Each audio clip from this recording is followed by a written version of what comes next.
criminals in the world have banking licenses of their own. They don't need to money launder. They own HSBC, and that money launders for them. You know, the biggest money launderers in the world are the banks, obviously, because that's where the money is. The easiest way to money launder is if you have a banking license. So, of course, the biggest money launderers have banking licenses. These are excuses. What they want to do, of course, is, they say, taxation and corruption, but in fact, this actually increases corruption. So removing cash from an economy and putting everybody under surveillance doesn't mean that criminals can't use money anymore. Of course they can. They will continue to do that. They will always have means of doing it. It just means that everybody else is under surveillance. So you end up surveilling the innocent. What does that give you? That gives you political control. We've never had in the history of humanity the ability to monitor everybody's economic activity all the time. And to give that power to governments without question is extremely dangerous. It won't reduce crime, but it will turn governments into criminals. It won't reduce corruption, but it will increase corruption at banks. And it will put people at the mercy of a system in which, at a flick of a binary switch, you can become a non-person. Went to the wrong website, attended the wrong protests, associated with the wrong political party, expressed support for the wrong idea, off. You no longer exist. You can't buy food, you can't buy anything, you can't earn anything, and all of your money disappeared. This idea that as long as we have every participant in every transaction prove their identity, and we can track and control every transaction through this totalitarian surveillance system, we will end crime. And in order to believe in that false idea of safety through totalitarian control, we condemn billions of people to poverty.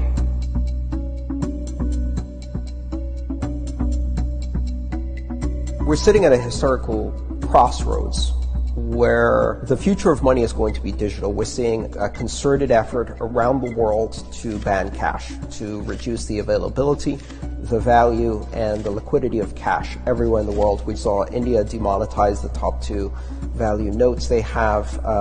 Spain is passing a law to make it illegal to make any transaction more than 1,000 euros in cash. Probably the 500 euro, 100 euro notes are going to disappear eventually.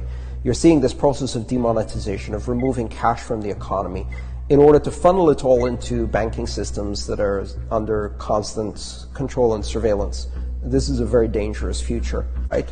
The poor, those who don't have ID, undocumented immigrants, victims of human trafficking, refugees, these people are going to be suffering the burden to create this bourgeois illusion of safety and give massive powers to governments that certainly haven't earned the trust to have these kinds of powers. Criminals will have privacy.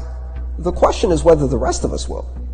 And so that is the thing. Criminals will use these systems. Criminals will bypass the rules. Criminals will bribe and corrupt officials, and they will bypass the rules. They will deal in gold or Rolexes or cars. In fact, at some point in the height of the crack epidemic, they tried to ban cash in Baltimore in the United States, and criminals switched to using Tide detergent as cash.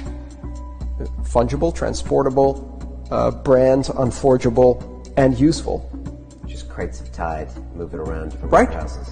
There will always be criminal activity. That's part of society. Changing the way money works only ends up punishing the innocent. Drug financing doesn't happen in cash. It happens in millions of barrels of oil and billions of pallets of dollars transmitted through wire transfers by the banks who get caught again and again and again and again. And they pay a fine that is a fraction not only of the criminal behavior that they profited from, but of the tens of thousands of deaths they've directly contributed to. And not a single person goes to jail. And at the same time, some people have the audacity to say that we need to end cash in order to stop crime. We have to understand, surveillance never stopped crime. Surveillance is the license given to the people who are on the top of that to control our lives.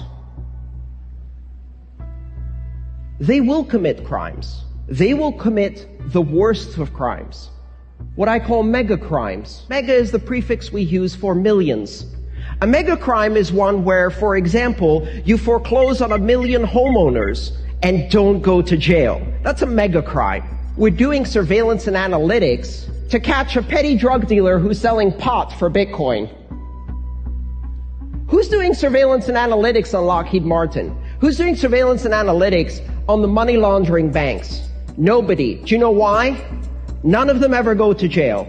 The regulators are completely captured, and the very system of controlling finance from above by having levers of power over the lives of millions of people, billions of people, of having the audacity to cut off entire countries and say, well, they're under sanctions.